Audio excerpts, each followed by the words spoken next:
excited about this discussion this evening regarding black on black crime. Again, the goal for these roundtable discussions is to have healthy and informative discussions around race relations. And the purpose is how we educate, heal, and prevent some of the disturbances that come with being of a different race. As I was talking with Pastor Andrea, who's the director of EOP, she's just started sharing. I was telling her about our discussion, and she started thinking out loud, and I'm going to read to you what she said. I thought it was so powerful.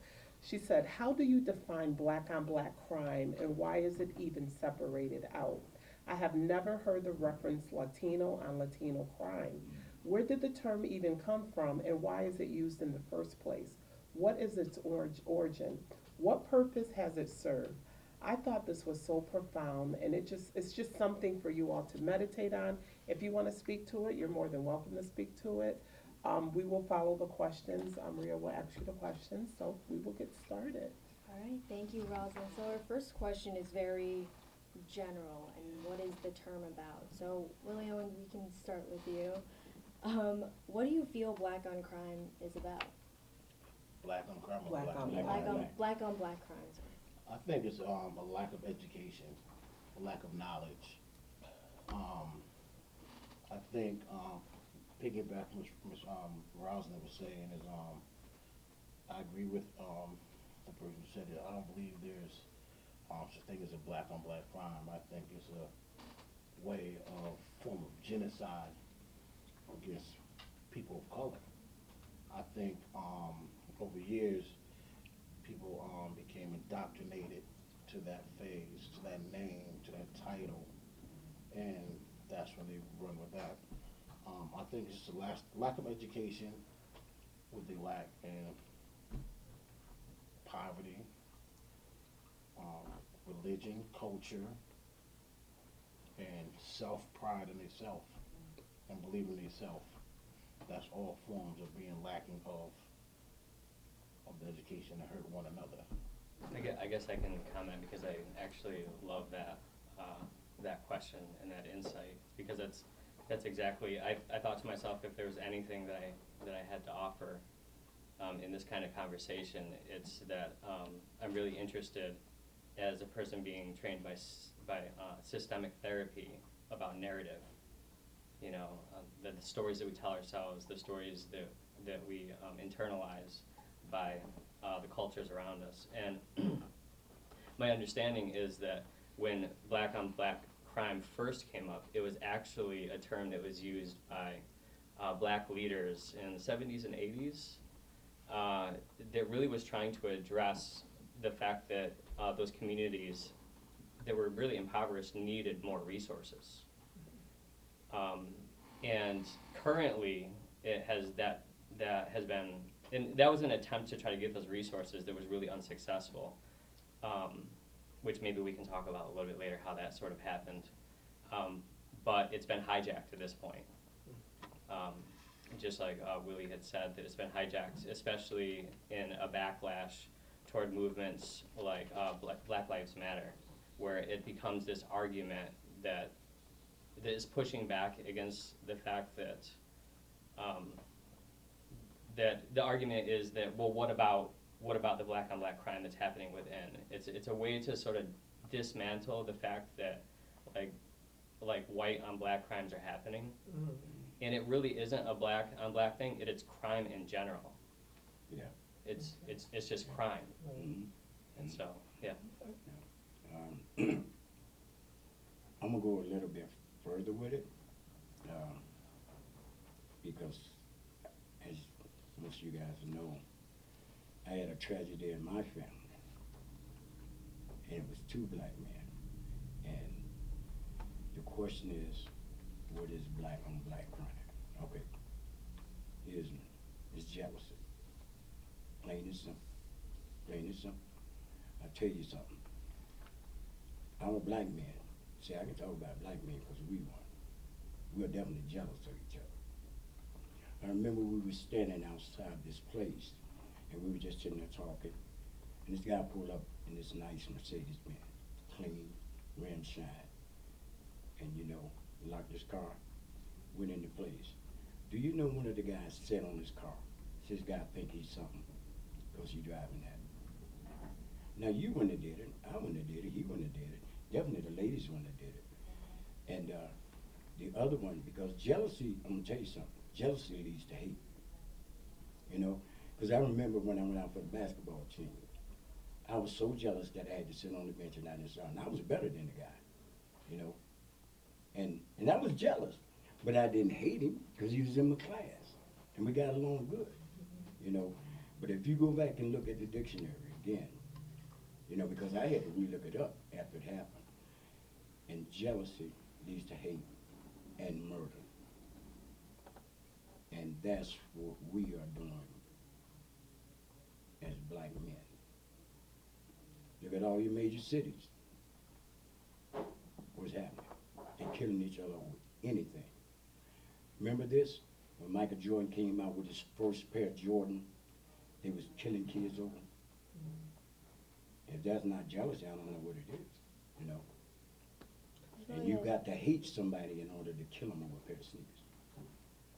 I was gonna say, so I guess, do you think that black on black crime is a specific subset of crime that is happening rather than crime in general?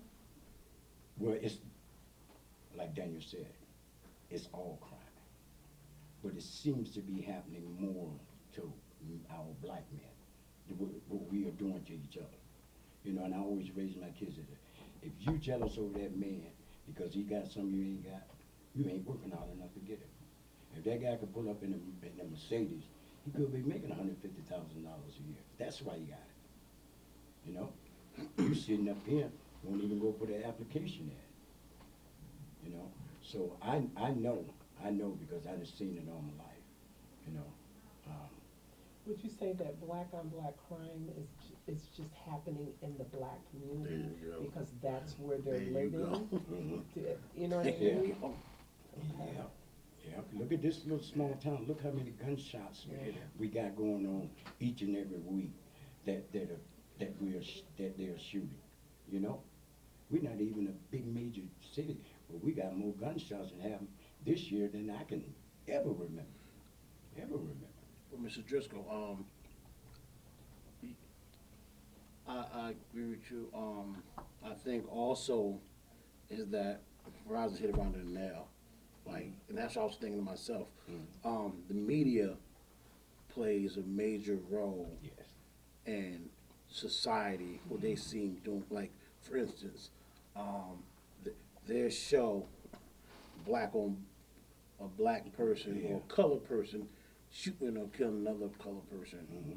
But in the same instant, in other parts of this area where it's rural, others, when they rape or kill or do something heinous, you know, we never hear about it as much, you know, because that's part of all of that genocide, and people as growing old, they be indoctrinated to thinking that's what it is for the lack of education.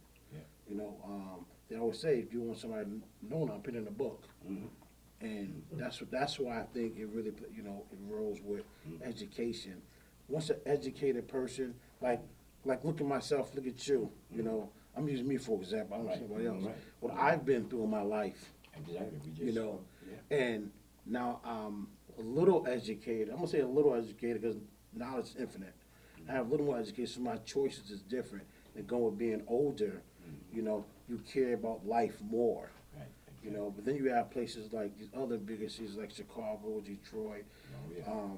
They're killing each other because of lack of, and music play a major role in it. Oh, The I was gonna music, hit on that next. we don't listen to positive music anymore. We look at, you know, who's gonna shoot who got the bag, and what you wearing. Drugs You know, and stuff, yeah. like the devil, he was Jesus, God's right hand man, and his masterpiece was music. So now, how could you trick a whole nation, you know, into believing music? And that's how our young generation looks at white, black, and any other religion, because now everybody's basically the same. It's a culture. That's right, and that's what happens.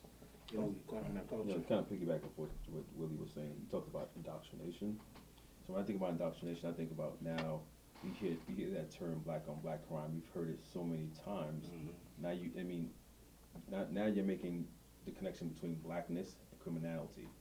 So you don't hear white on white crime, you don't hear Asian on Asian crime, you don't hear Latino on Latino crime, you hear black on black crime. So now every time you hear that, you think criminal, black criminal, Wow, black yeah. criminal. Mhm. So Exactly. that's a constant Yeah. repetition of that. So now That's that's powerful. all And that's that's been all the you see. foundation. Yeah, And you're right. yeah. So it's And- all it's indoctrination. And that's what we need to, back to what you said, the education, that we gotta get in our young babies, you know, our 4th, 5th, 6th, 7th graders, you know, that's where the education and communication comes in, you know.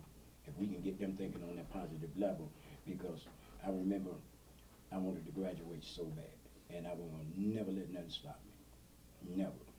Because I always tell my kids, look, when you graduate from high school, that's the first thing you accomplish in your life. You know, mom and dad gave you the structure and the ability to do it, but that's the first thing that's got your name on it, you know? And I still got mine, and I graduated in 1970, and I still got mine on the wall, 1970, 1970. Mm-hmm. a couple days ago, right? Yeah, and, go ahead. I was gonna just move on to the next question Okay. and say, Tunde, do you feel that black on black crime is racially motivated, or, and we've touched on this, but could we expand on just, Oh no, I don't Or think is it's, it I don't think it's criminal? racially Me neither. motivated at all. Me It- neither. I mean, we all look at it like, you know, Mhm. Mr. Driscoll was saying, like, you look at where it's happening, Mhm. you look at what's happening in those communities, Mhm. unemployment, Yeah.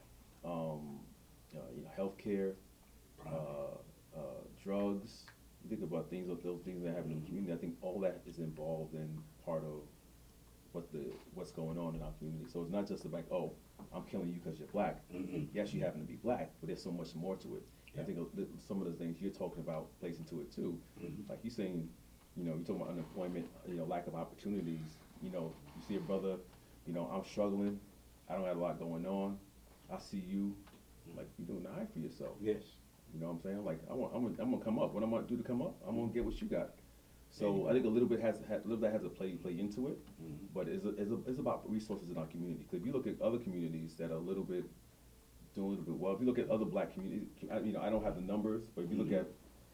at middle class black communities with the poor black communities, you're probably not gonna see the same amount of crime No. in those areas. So it is about opportunities and the lack of opportunities in those particular communities, and I think it has nothing to do with color. I mean, you talk to most people that this is happening, they're not saying I'll kill that man because he's black. No.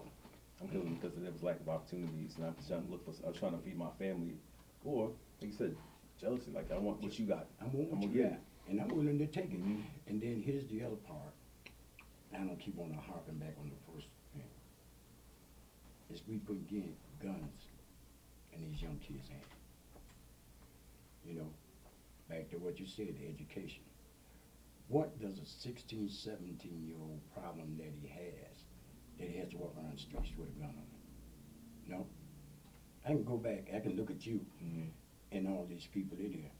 I don't think we had a problem that we had to shoot somebody at 16, 17 years old. Mhm. And I grew up in that same thing you just said, poverty, nothing. I remember the lights and the gas and the electricity getting shut off. Mhm. Every 2 years, mama had a baby, but with no guns. With no guns. And I'm saying that changed a lot in those poor poverty areas when you put that weapon, you know. Mhm. Because they said, they were saying is guns don't kill people. People kill people. It's all right if I add something that I'm thinking about that. Tunde mentioned the indoctrination, and that makes me think about the implicit biases.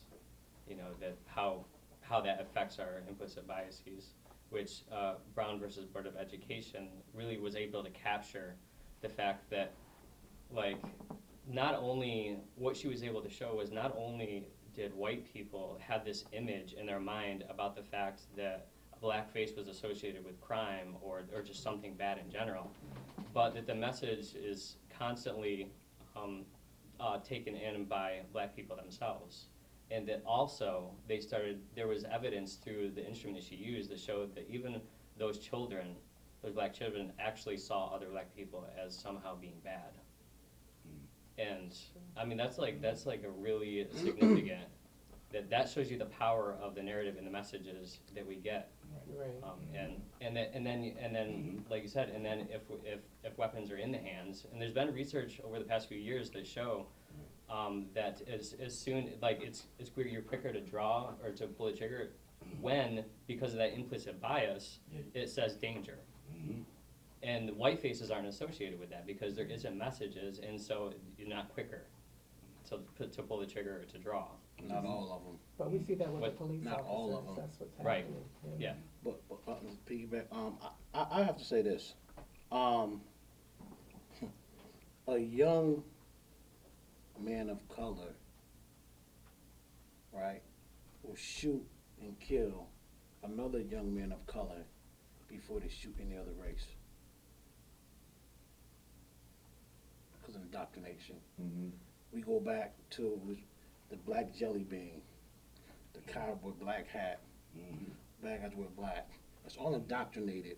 I think that they feel subconsciously like, well, if I shoot and kill this black person, I get less time if I shoot this white person. So you know what I'm saying? Huh, but would you say also because they know of themselves, and when they see the other person of color, I'm going to get you before you get me. You know what I Yeah. mean? It's that type of, that's sad, Yeah. yeah. But you know what I'm saying though? Yeah, I do. Like, it's just like, you know, Huh. when you hustling, you know, if I don't know you, a black person, let me buy something, here you go. The white person, oh, that's the police, man. I ain't messing with that dude, man. That dude ain't right. Because our environment, living in this environment, it's like a project where they sit you in this area, the square right here, put these type of people in the square, give them no jobs, no education, polluted with drugs and guns. We're gonna sit back in the outskirts And we'll and clean see that what's neighbor- happening. Yeah, we'll clean that neighborhood up. You know. We gonna let them clean that neighborhood You know up. what I'm saying? And that's what happens. That's right. And it goes back even farther. It goes back indoctrination. I always say that because slavery. Yeah, When they used to do stuff to the women, Mhm. and the women be scared, and when they had when their baby and their fetus in, that nerve triggers in that baby's thinking, and the baby come out of the womb scared, and that's how it transitions it down.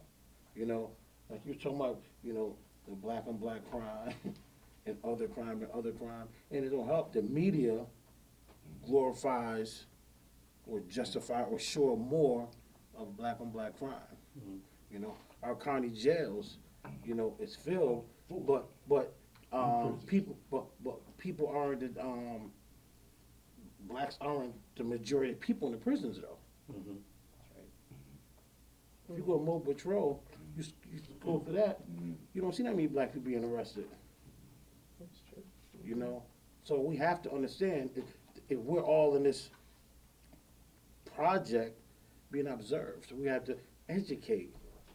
You know, and we have to teach the babies. Like again, I thank you both for inviting me. You, all three of you, whatever, but you guys doing a good job because it's so important that people hear voices from different cultures and different understanding. You know, and that's what it's about. And I definitely appreciate. This is well needed. Thank you. And you know, and they have to see, like you say, maybe if we do this again, we can get them black leadership. You know, because that's what we need to see. You brought up the preachers. We need to get them here because that's that education and that's that communication. I think to Daniel's point also, and I think you can keep going about indoctrination, but how we are wired. Right. You know what I'm saying? Like we like you already said it, from birth, like Rachel was saying, you know, we are born with this trauma, right? And we continue going on. So it's a generational cycle, right? And then you get fed in your schools, in your radio, in your media, these images over and over again. And then and at a point you don't even realize it because it's now you've done to become the condition. Exactly. And you don't even think about it anymore. Right. That's your point, like the whole who was doing the experiment with the dolls? The Like, dolls. the, you know, Yeah. the baby Now, choosing you white want- over black. So that's Mhm. all conditioned that we don't even realize ourselves that it's happening to us on a day-to-day Exactly. basis, and we Mhm. just don't, we just become so conditioned, accustomed to seeing these images of white people on in your magazines, on your TV, and that's what our babies are seeing. Like these black kids are seeing all the time. So they think to themselves, this is what the ideal is. Exactly. This is what the ideal of beauty is. This is what the ideal of I don't know, the, you know, just the general ideal of what it is to be Good. good in America. What's Thank you. good. Yes, what's What's good in good, America. Yeah. So now, you know, trying to, I mean, you bring it like all of us, like we decide to unlearn all of that. That's years Yeah. of learning, Mhm. you know. So and then once we realize that, we all sit in this room and we realize that, then now we gotta say to ourselves, how do we teach our babies from the beginning to see these images of blackness or whatever it is in a positive manner, rather than how it's usually portrayed. And then unfortunately too, we in our community also perpetuate a lot of this Mhm. Yeah, as for well. sure. So that doesn't help the situation Yeah, either. for sure.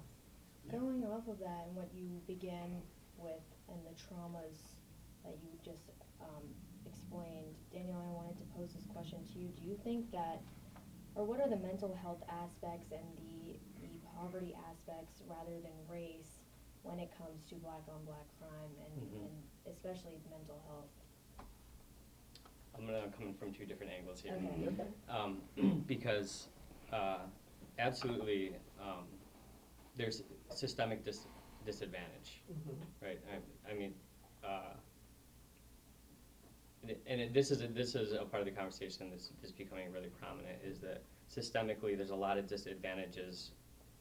I mean, you actually identified it as sort of like the project, like put them here and then give them less resources.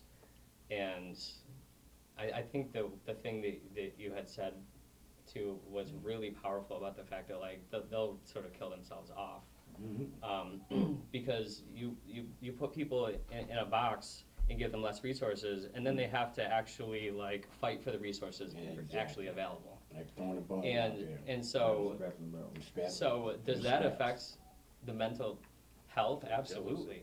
I mean, and then there's this model called Diathesis stress model, which actually sort of tries to capture the fact that in transgenerationally what starts to happen is that it starts to affect genes in the biology of the brain, where you become predisposed to things like mental health issues, mood dysregulations, and then plopped in the environment that's actually going to confound that. And so then there's a higher rate of things like schizophrenia. There's a higher rate of other severe persistent mental illnesses within those little enclaves than there is in the greater population. So I hope that made sense, but I didn't. And then, but the other thing that is, as a person who thinks, I don't ascribe to behavior as being something that's totally internal, right? And I think that that's a really important thing about this type of conversation, is that behavior can only really be understood as it's in the systems that it's a part of. And so, like as I sit with families and I think about families, often a family will bring a child in as the identified patient, meaning that like this child has problems and what can we do to basically change the behavior of that child. And yet, from a systems perspective, the way that I've been trained and that I really believe through my own experiences is a more helpful way to think about it, is that what's going on within that system where the child has had to take on behavior that's communicating that there's something wrong in the system, right? That's good. And so,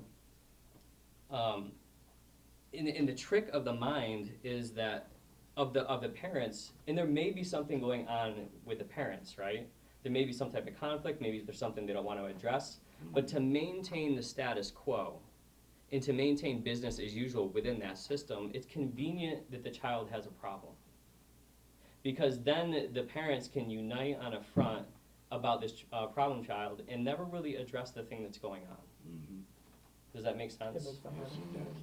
And so known or unknown by the majority of the the population, yes, there is something that's convenient about putting a group of people in a project in a little square and then depriving them of a lack of resources so that they can become the problem child, because obviously this is what's going to happen when you do that. That will divert us from the real things that are happening. What else is going on that we need to be able to focus on this specific group? Why? And that helps me to understand in some ways too that like that, because that sort of gets at that question: why is it just black on black crime? Why isn't it Latino on Latino or white on white? Or why can't it just be like oppressed people on oppressed people crime? Right? It's so deep. I mean, you talk about project, like you said that. I don't know who started that, but the idea was a project. You put in everyone in this box. You say, okay, we're gonna take out this resource, we're gonna take out this resource, and we're not gonna put nothing back. but they do put something back. They put the guns in, they put the crack in, they put all the There it other is things right in, and that's what that's what we replace it with. So now you're taking all of the things that is supposed to help us as a community grow, health-wise, progress forward. And you put all these other things, and you kind of like step back, like, oh, let's see what they do with this. So you take the coke becomes crack. Yeah. You have gun violence and gang violence, and you're like, oh, look at them. Well, you're part of, like, it's like who's actually who's actually causing this, and everyone else is like, this has nothing to do with us. Right. Actually, you're the one who created this box. Exactly. That's the belief you put in. So, I think Jay-Z said, I'm not gonna quote Jay-Z verbatim, but he was like, you talk about crabs in the barrel, but who put the crabs in the barrel, right? So it's kind of the same idea, like, who put us here? Like, why aren't we having that conversation? We keep talking about us against us. How did this all start? That's right. Yeah, how did this start? Right. So we And need to have that conversation as well. Yeah, and even within families too. I mean, I worked in a hospital also, in a psychiatric unit. And one of the things and I hope this translates in a way that makes sense, is that often, through medication management, right, you would help a patient. And it's in an area where everything else, all other factors are sort of controlled because they're in a hospital setting, and they're not in the environment. Yeah. And then what I saw happen multiple times too is that, so the person does better there, and then you put them back in the home life where the context is not a controlled situation, and the system, the emotional system, the family doesn't know how to function when that person got better. And so there's mechanisms within the family that make sure that child or that person gets sick again, because that's the way that we know how to function. Right. And so when I'm talking, does that make sense? Yes. So when I'm talking about too, that's kind of the lens that I'm looking at this through too, is that so like this is the difficult part of the conversation, right? Is that, so if this group of people started, there was more equity, there was more equality, there is a massive part of the population that would absolutely not know how to act in that system. And so there's this unconscious way of creating these mechanisms to make sure that they stay in place, because that's status quo. That's the way that we know how to function. Yeah. And so now, and then we can start to talk about, so when change starts to happen, and we're renegotiating boundaries and making room for these things, now we have to start to deal with things like white fragility, right? You have to start to deal with things that, like, because now there's going to be a response. Right. Okay. Steve? Yes, I mean, so how do we address that? How do people become comfortable with, or maybe it's unconscious, so if people can be like, I am comfortable, what do you mean? Of course I want there to be equality and equity in these, but it's how do we address that unconscious bias that I guess exists between races, or do you think between social class, or both? So I don't have an answer Yeah, to that, but not- but obviously, but I think that you made something like Mhm. really come up in me that Mhm. was, it's really easy to sit in a place of privilege and say, no, that's what I want. But the moment some of your resources and your privilege are taken from you, see if you say the same thing.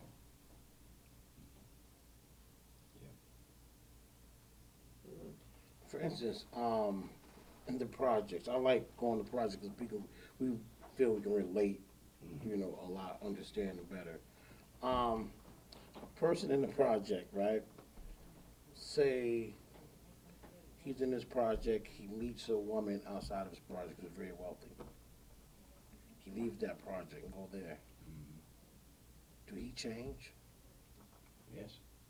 Got to. He still thinks the same way. Still think the same, but he's gonna change.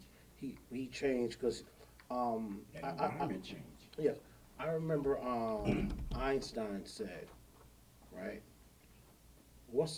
Who's to say what's sane and what's insane? Mhm. How do we know that he's sane or he's not sane? You know, so people who do live in projects, when I say projects, Yeah. low income places with poverty and all that, they go somewhere, you know, they still have that same mentality, but they educate themselves a little more, and they conform to that. That's why you see so many people like these basketball players or these rap stars, they get all this money, and they go back there and still do what they do. Mhm. Like all these rappers killing people like Young Thug and Gunna. They in prison now, might never get out because after their mentality of thinking is still, no matter where you go, you're always gonna be Mr. Driscoll. Yeah. So it's that saying, you can take the man out the project, but you can't take the project out the man. Unless you educate yourself and want to change. You know? You know, I think this is, I mean, to that point, to your point about the a little about conditioning, but like I said, being able to break the cycles, and that's what I keep thinking about, is breaking the cycles. And even like thinking about our kids as well. You know, we can all sit, you know, get our kids from the schools, you know, teach them, show them kind of the right way to do things, but they also got to go back home. And if that situation, that home life, that environment hasn't changed That's as it, well, right there. all the work you could have done That's is it. going to Down the go drain. it's going to go back. So That's it. then, to your point, I think one that needs to happen is that we just can't say, okay, let's work for these kids, let's work for the parents.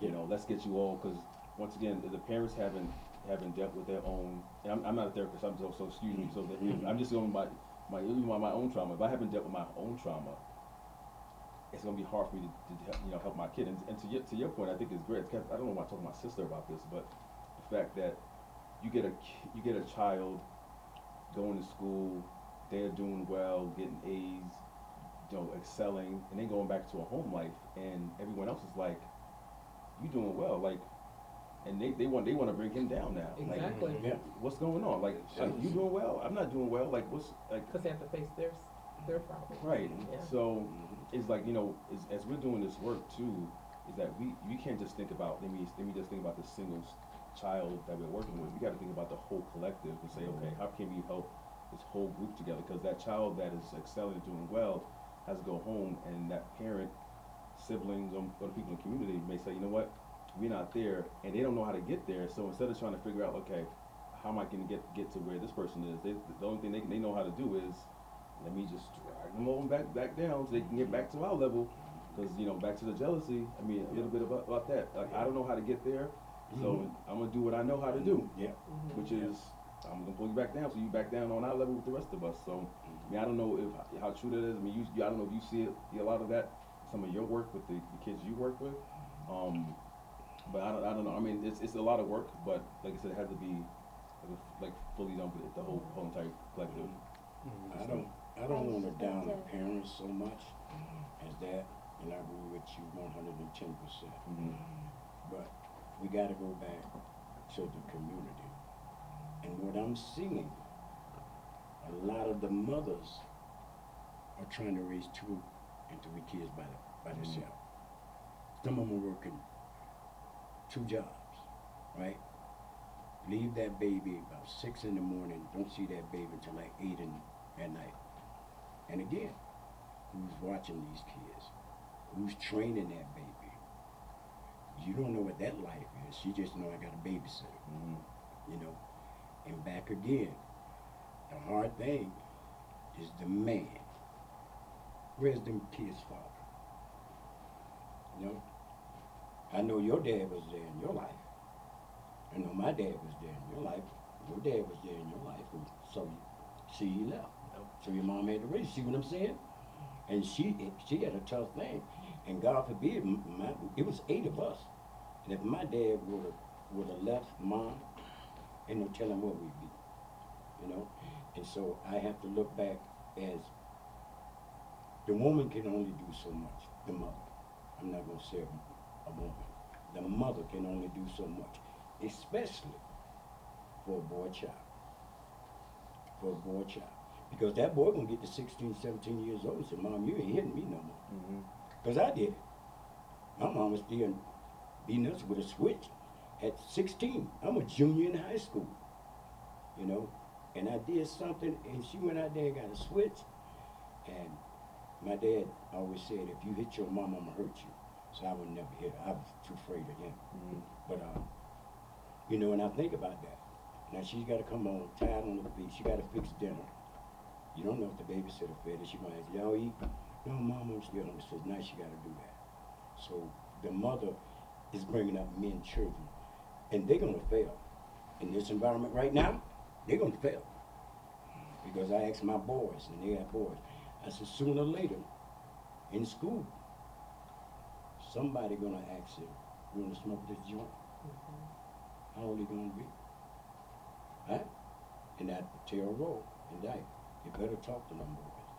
What are they going to say? I read in the paper where a little 6-year-old kid brought an ounce of marijuana to school. And what he did, he showed his little best friend, and the little best friend went and told the teacher. They checked his little backpack and that. Do you see think? what, Yeah, excuse me. you see what I'm saying? And it's hard.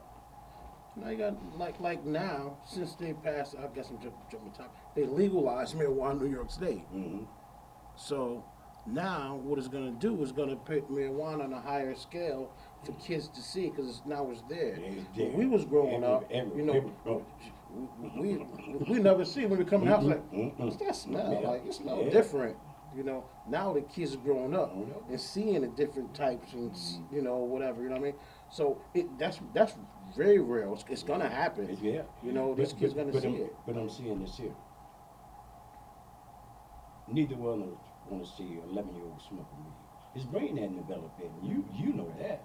You know that. You know that become that mental patient again because he ain't developed. He's not developed. And I guarantee you won't graduate from high school. You know, you're just too young to do some things. You know, and doing drugs and smoking marijuana at 11 years old is a shame. You know. Darren, I did want to pose this question to you. Mhm. You said you had your own experiences and you touched on the topic of jealousy. I wanted to ask, why is there so much black on black crime, especially shootings and murders specifically? Well, like I said, jealousy number one. Jealousy number one. And we have no respect for each other as men. We don't. I mean, I see it each and every day. I see it each and every day. Because, like I said, the way my son died, they set him up. And the bathroom is upstairs. You got a 2-bedroom house. 1 bedroom upstairs, 1 bedroom downstairs, and the bathroom upstairs. Now, he used the bathroom. There's only one window in the bathroom. And unlocked that window. Came back a day and a half later, right, and went in the house and killed him. But here's the point about that. He went around the neighborhood because we didn't find out until after the repast we had buried him and we came home. And then 2 of the friends that grew up with y'all, you know him, I'm not gonna call them names, but you grew up with him, you used to, oh wow. And he asked him, said, let's go and rob Ramon, my son named Ramon. He said, no, man. That's family. Now, why did this kid say no, and he went around and recruited another kid to say yes? He was jealous of my son, and he didn't like it. And then the guy that told me this, the two guys that told me this, you know, I got really, really mad. And I said, why you telling me now my son dead? Why you didn't tell me when you first brought it up to you or told his brothers, we may have could have stopped it, you know? But what we say as black men, here it is. And all you done heard it. Ain't my business. Ain't got nothing to do with it. Wasn't my son. You think I'm gonna let something happen to this young man and not tell his family, or I hear him say I'm gonna kill him? I said, you better watch out for him. He talking about killing you. That's all they had to say. See, I know a man. I know a man. We have to change that jealousy within us. Remember I brought up the Michael Jordan sneakers? Huh? Think about that. I remember when Roe bought his first basketball. You been out with him, she was out there in the public, you know? And it's just that. That is what it is, and it goes back to that controlled environment where they put us. And they put them on drugs, and they put them guns. There was no other motive other than jealousy and just hate. And disrespect. They must have want what he had. Yeah, they knew did. what They he stole the wanted. car too. They took the car. The baby was in the bed. He said, I'm gonna kill your baby. My grandbaby was 6 months old. She 2 years old now. She just turned 2 years old in July. And he said, I'm gonna kill your baby. Now what is that? Y'all tell me, because I don't know.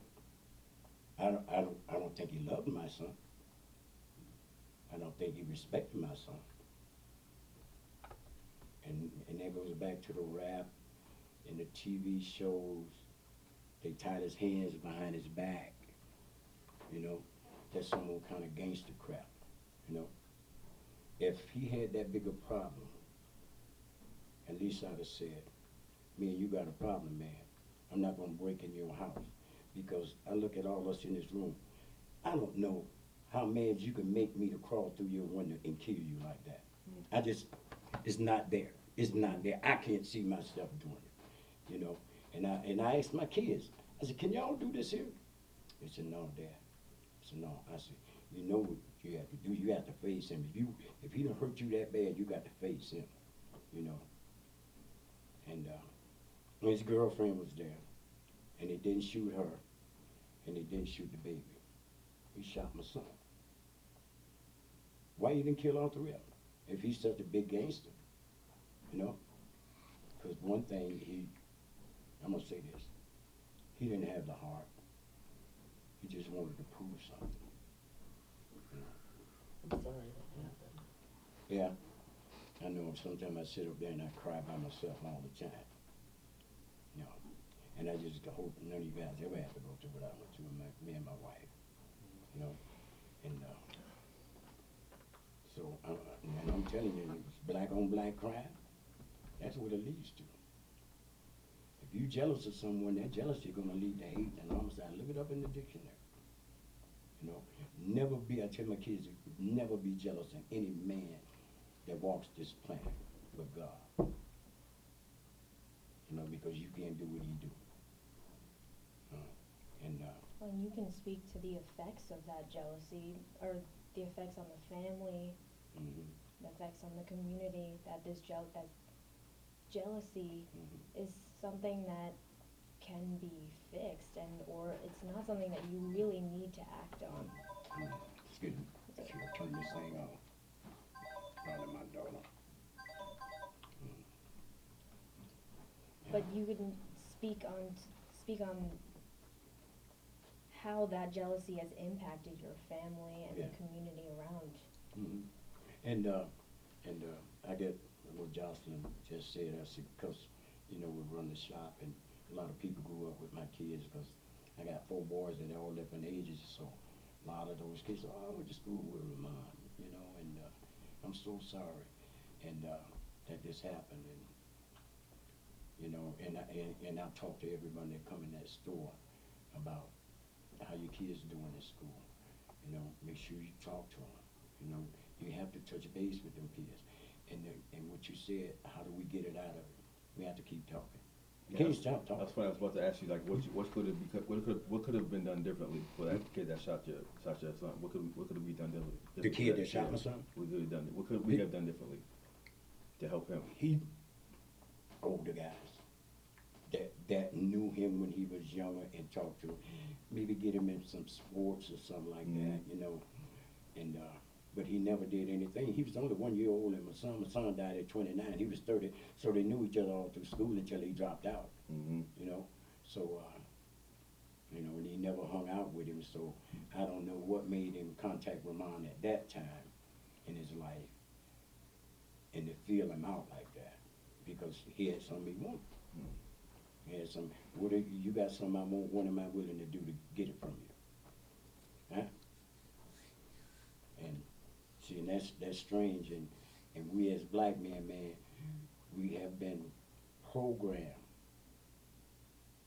since all this gun violence happened the last 20 years to beat up our women, to leave our women, you know, call her all kind of names.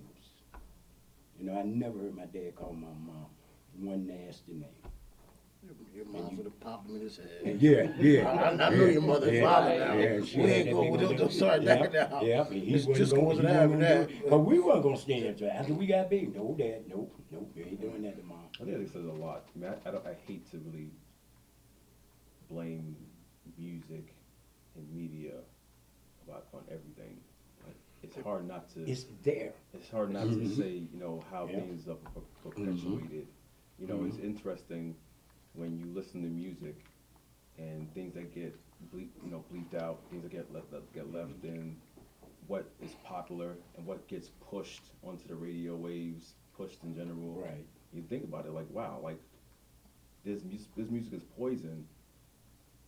You know, and I'm not gonna lie, I listen to a lot of it, and it's poison. And you listen to it, and you're like, wow, like this is not helping our community. And now, whatsoever. and now, would you let your 5-year-old? And what's funny is that Would you let your 5-year-old listen to that kind of stuff? if I'm driving with my parents to church, we don't listen to none of that. Mm-hmm. None of it. My brother tries to put it in the car. I'm like, listen, we ain't listening to none of that stuff. That's not the energy that we want this early morning. This day. Right? So if you're thinking about that early in the morning, like, I don't want this type of energy. I just want the energy at any point in your life. You know what I'm saying? So, Good thought. and it's hard because, like I said, I don't want to blame music because there's so much more than that. But you got to look at some of the things that that we're putting out there, but also who's actually pushing it as well. Who's actually paying these young men, young boys to put this music out here? Same people created the project. Yeah. I think what it is I was thinking something that just left my mind, man. That's why I keep it. You know, Yeah. but I really think that very, you know, what needs to be done. I don't know if that's maybe the next question. That's the next Yeah, that's what I'm talking about. But I think, you know, it's just, we need to educate our kids, man. We need to educate ourselves. What type of education When you are have, giving them? but when you have babies having babies, That's what. when you have a 38-year-old grandmother, that, you know what I mean? When you have, you know, and just as well as the man do this to the woman do that to the man too. Oh, yeah. The difference is, that's what I'm thinking about. The difference is, back in our days when we was younger, they didn't have the media access. No, Now we can go on the phone, Facebook, and it spreads quicker. that's the worst thing. You know, it was all the crime was always here. Yeah. It was always, you know, people killing people in poverty areas. We didn't have the information to get out as quickly. Now it's So been elevated. exactly. So what happens is, you know, now, if like right now, if I say, yo, forget you, Rosalind, and it's recording, it can go anywhere in the world. And it's, oh, Anywhere. Willie said, forget Rosalind and the travel. Right, You know, opposed to years ago, forget you, Rosalind, forget you. What's up? You know. But now, and jealousy and envy have a lot to do with it too. Because if I say something to you, and they put it on Facebook, Yeah. so now when I see you, you won't have to pay for that. Yeah. See Because what now I'm you're saying? challenging my manhood. See what I'm saying? So See now, what I'm saying? before, it was like, if you call me a punk, me and you by ourselves, and I'm a punk, I'm like, yo, all right, Mhm. man, you know, Yeah. don't worry, I don't want no problem. Right. But now if you call me a punk, And you put it bitch, on I gotta Facebook. stand for that. You gotta do something. You know what I'm saying? Yeah. But jumping back, we Yeah. have good men, Mhm. you know, just like women. Women get on Facebook, so Oh, they- no, my down low They don't- baby daddy, he ain't Yeah, nothing, and nothing. he ain't do nothing for the kids. Mhm. Just like men do the same thing. Same thing. You know, you have men who taking care of their families, Mhm. but I give this props to all black women. Mhm. I get They're the y'all. strongest women in the world World, man. because They- they women period raise villages Mhm. by themselves. Yeah.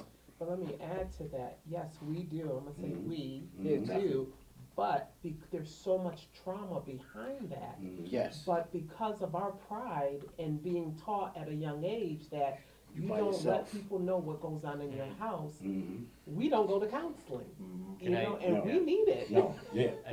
I'd love to ask That's right. sort of a question about that too, because Mhm. when I was listening to you share about sort of the chain of events that happens Mhm. before the murder of your son, Mhm. is that the thing that stuck out to me, like when I sit with systems and with families, is that who communicates what? How do they communicate? What's allowed to be communicated? The implicit and the explicit rules about what emotions are allowed to be shared, or why you say things or why you don't say things. Mhm. And the thing that you had said was that, how come you told me after the fact? Yeah. And that's the kind of thing that I think about when we're thinking about change too. Yeah. Like, what is how do we change, like, where did that rule come from, right? Where did that rule about who communicates what when come from, and how do we start to address those kinds of rules about, and some of it is absolutely those ideas about the fact that we don't ask for help, or we just mind our own business, Yeah. or, Or what happens Right. in your house Yeah, stays that- in your house. that's That's right, because it, right, You don't I've tell been them. out of the streets. We're going Right. around. No. You see Right. But, and another thing about the communication is I don't know, you know, if you guys think about this question, is that I don't let my young kids hear what me and my wife talking about. See, and that's what the Gotta young grow mothers are folks' doing. business. She'll get on the phone and got the little 2-year-old there eating, and she on the phone just like you saying, this Going B in. did this and that there. My mom used to say, kids got rabbit ears, and they hear everything you say. You know, if my mom, Rosalind, got one of her friends over there, and they sit down, drink a cup of coffee, and talking, why is the baby sitting right there next to him? Right. And 5 years old. Why is that? Huh? Kids at a certain age doesn't need to hear what grown people say, especially if you're talking violence and cussing and doing all that ranting and raving. They need to be in the other room reading a book or something. Kids don't read no more. Kids don't read no more. Back to that education. You know, my son done bought his boy 13 years old, and they bought him 3 PlayStation and Game Boys and all them expensive things. And all they do is sit in there. I said, Ro, he's going in the 8th grade. And I said, why he ain't reading books? He playing football and all that is good. I said, but he has to have some education, though. He don't read a book at all. I never seen the boy read a book. But boy, he could tell you about them PlayStation games and how to beat them, and he on them 3 But hours. at the same time, back to Mhm. the generational thing about it. So Mhm. if you're saying this, you know, the dad boy purchased 3 PlayStations, does the dad read? No. Right. So one, No. you know, if you're talking about the child is not reading, is the dad reading? Is the mom reading? Are we saying, you know what? Let's block off, you know, half an hour of just family reading, just Reading. family time, just doing this together. So I mean, that is also me. I'm not. I can't say I'm a huge reader. I try to read as much as possible. Am I doing, like, if I want my child to read more, am I making sure I'm also making sure that I'm doing those actions that I want them to emulate? So if it's reading, I'm making sure, even if I'm not reading, I'm gonna fake reading. Yeah. So they sit next to me like, Daddy got a book in his hand, right? You got the book. Yeah, you got the book upside down, Dad. Oh, you know what I'm talking about. What? Don't worry what I do. My eyes hurting today. I can't see in the picture. Yeah, but at least, and then that what we said, that cycle. That's to change that cycle. That's to change that cycle. We trying to sit here today to figure out the cycle, right? And that's probably one of them. Let's take that PlayStation away. They say the old saying, in a lifetime, you watch television for millions and millions of hours. You know, because I sit there myself, and on Sunday night, Sunday football, I watch it all day long, 11 o'clock at night. And Lifetime on weekdays. And Lifetime on week, they got money. The wifey control the TV. You wasn't watching and that. go upstairs and he still watching the game. And so those other things, you know, cause my dad, he was gone, he just let us have the TV, you know? And, so it's breaking that cycle, it's those little things, and now that I got so many grandkids, I got 16 grandkids, and I be questioning, that was the baby mom that died, that was on the phone. She looking for my wife. But anyway, little things, and see, I tell my kids this, because I always believe God doesn't make any mistakes. And I always say, like in Roman, I say, why did God make me your father and you not my father? I said, because one thing he knew, I'm going to teach you something. I'm going to teach you something. I'm not going to be no father today and not a father tomorrow. You know, I see my baby doing something wrong and I don't like, I got to tell him. And he finna be 50 years old in 2 weeks.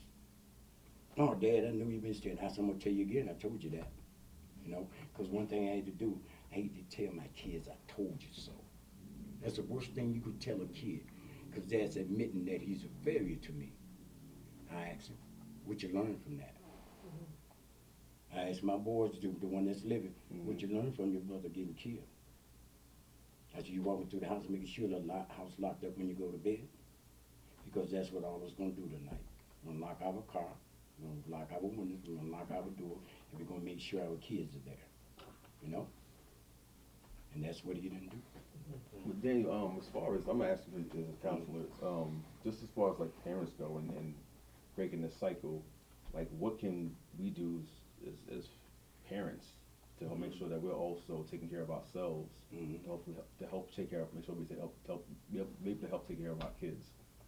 So what should we be doing? That was my last question, was just to address how do we address all these issues, the discomfort with diverging from a status quo, the jealousy that you were talking about, the music and media issues, familial systems. I'm not only posing this to you, obviously, don't have the answer, but it's just like, where do we start, or what is that starting point that we are addressing these issues? How does it happen, I guess? It's a really big question. Yeah. I think it's change happens slowly. You know, it's and sometimes it feels like baby steps. And again, I think language is powerful. I think language is very powerful, whether it's entertainment, the music that we listen to, the things that we hear our parents say. And so, and interesting enough, two things that were already mentioned is structure in the family is incredibly important, meaning that there are things that children should not be a part of, because when a child who is not developmentally in a place to try to deal with information that's only adults should be dealing with, we use terms for like parentification. They start to take on these things that they're developmentally not equipped for. Exactly. Right, and so there's that. That's a really important thing, and then also the way that we talk, the way that children are talked to. Like you gave a beautiful example about how to reframe something where you said, "I told you so." Yeah. That becomes that feedback loop about who it is I say I am in the story that I'm telling myself, right? And that confirms that it was right. You're right, I am a bad person, or whatever it is. Yeah. But to say, what did you learn from it is so empowering. Yeah. That's so empowering. Yeah, like, I don't want to be God in front of my kids. I want to be that one that they love and they can come to me when they got a problem. You know? My son Darren, he's a junior. He said, Dad, do you know, I listened to everything you said. You know? And I said, thank you. And he telling me this at 49 years old. Like I said, in 2 weeks he'll be 50. And I said, yeah, because one thing I always told them, I'm not gonna lie to you. What would you get out lying to your kids? You know? So I always try to be frank with them. And certain things, I'm not gonna tell you. My dad was a Mason, and I said, what is that, Ryan? He said, none of your business. That was his. And it took me 40 years to learn out what it was. But he said, that's my, and they used to go to his little meeting every Tuesday night. But anyway, you know, with our kids, they learn from us. And every time he do something wrong, and you be saying, I'm gonna hit you for that. You learned it. You learned it. Because I guarantee you this, we all said this here, and you still do it today. Don't touch that stove. Huh? That stove hot. And they gonna work around and touch it, and they gonna get burnt, and they gonna never do it again. Somebody taught you how to tie your shoe. Still tie your shoe the same way. Somebody taught you to look both ways across that street before you cross. You still do it. I bet you don't walk across the street with your head down. Huh? So what we learn in that development stage, like you said, is gonna stay with us if it's taught right. If it's taught wrong, we get straight. And you asked me about the kid that shot it. His dad left him. He was a stray. He quit school. So nobody really taught that one. In my heart, I feel a little sorry for him because he did it. But I can't forgive him because he could have did it a different way. If he had that bigger problem, you know, because I'm trying to raise men, good men. You know? That's what I'm trying to do. And I hope some of the other fathers and mothers out here are trying to raise good men and women. But it's hard to do it. It's hard to do it. But we can't give up. Mr. Driscoll, thank you for being so transparent about that, because I know that was pretty hard. Yeah, and I Being a know. parent And, you know, my heart shaking now. Yeah, well, My hands are nervous. And, you're fine. you know, because We're gonna turn this back over to Rhea, because we're way over time. Yeah. you get me to talking now. Oh, you're fine, you're fine. Don't know how to stop. You're fine. Especially when something I believe in, Yes, you know. that's fine. So how have you dealt with all of that? Well, were you going to counseling and you seen anybody? I counsel with my family. Hmm. We get together and I always tell them this here, and I'm sorry. We're not gonna leave this house with you and your brother arguing and fighting. Because it's somebody else out in the street wanna beat your butt. Mm-hmm. So you talking about fighting your brother, you better back up, because you're gonna have to fight me. You know? And that's the way I'm getting through it. And we'll meet Sunday, my wife do Sunday dinner, and all the grandkids get over there and, you know. Just love on each other. Yeah, because I can look at them like I'm looking at you, and I still can see the hurt from his brother. And that's September 14th to be 2 years that he died. And, you know, and family is everything. Family is everything. We don't talk and scream and yell around them babies, you know.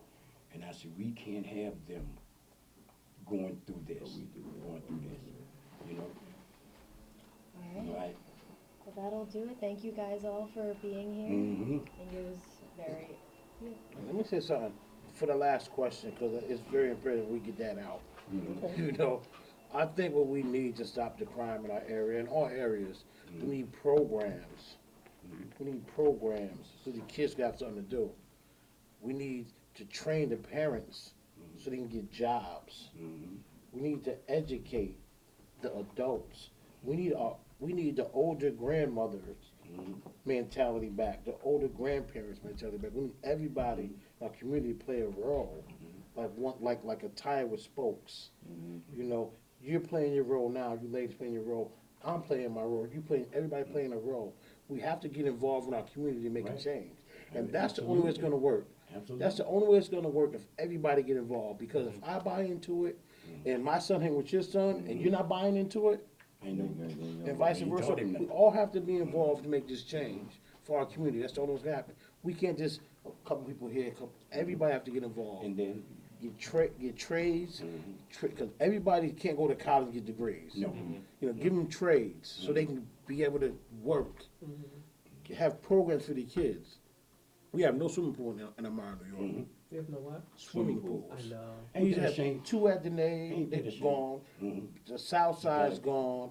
We have no swimming pools. You gotta go to Horses, Oh, West you gotta go Amara, up on Harris Hill. you know. But we have to go, we have to be honest, and this conversation has to continue on in the community, because we gotta talk about generational curses, we gotta talk about the behaviors of our young black men and women. They right. tear up everything we give them, or they're fighting, or, you know what I mean? Make them And earn not it. to take it away, I agree. we understand there's some things going on in the community, but as you say, we as a community need to come together as a whole, not one person, not 2 people. Everybody. I might not like you, but I'm coming out to support. That's right. You know what I Because mean? one day I you might might. not agree with what you're doing over here, but I'm gonna come over there and support, so that we can come together and help these young people. I get it. If you don't mind, I know. to everybody's point, you know, and I've been here, I'm a transplant, I've been here about 11 years. Okay.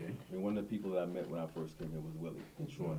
Mhm. What I've seen over time is that we have beautiful people here Yes. that are doing great, phenomenal work. To you, everybody doing great, phenomenal work. But to your point, even though me and you may not be necessarily doing the same thing, but how can I support you? Bro? Exactly. And How that's can I the support key. you, Ross, That's man? right. Exactly. And we go about our business, but and for number one, for our kids to see us Working working together. together. And now, that's how you broke that jealousy cycle. Mhm, Bridge the absolutely. gap. That's how you broke that jealousy cycle. She asked me, so what can we do about jealousy? You might not agree with him, but I'm gonna help you. But here go the thing too, Mr. Driscoll, is the jealousy thing. You know, you gotta tell your kid, like, yo, you like what he got, you gotta go out there and get it. Once that Let- time let- comes. You know, everybody's let me accountable. show you. Don't Let get, me don't, show you. don't get mad what I got. Mhm. I'm gonna show you how to get that. You 16, go to Burger King and get a job. And those You of know? us with resources actually need to let go of some of those resources too. Yeah, yes, It needs to be yeah. funneled into investing in the community Mhm. and investing in things like the program. That's right. The buy-in has to be from, Exactly. because we can't withhold and funnel resources and finances stuff outside of the community and then expect it to get better. And, yeah, And- or expect it to last, because if it's coming outside the community, it probably ain't gonna last. So it's gotta stay within the community. And the thing is, everybody knows everybody. Mhm. I know your mother, The whole and I family. know your father. Mhm. I know your whole The whole family. family, the Rosalind, grandkids. like I say, whole we family. family. You know, I'm like we really is family. Like Yeah. her grandmother's my grandmother. Yeah. You know what I mean? Like we really fun. Tunde, I knew since day one. Mhm. You know, that's my guy. You know what I'm saying? So we all connected. We really have to Now make a now you part of change the family in our too. You community. part of the family. Yeah, man, you know, You've Thank been you. indoctrinated. Again, before we close, I really, really, really want to thank you people. Yeah.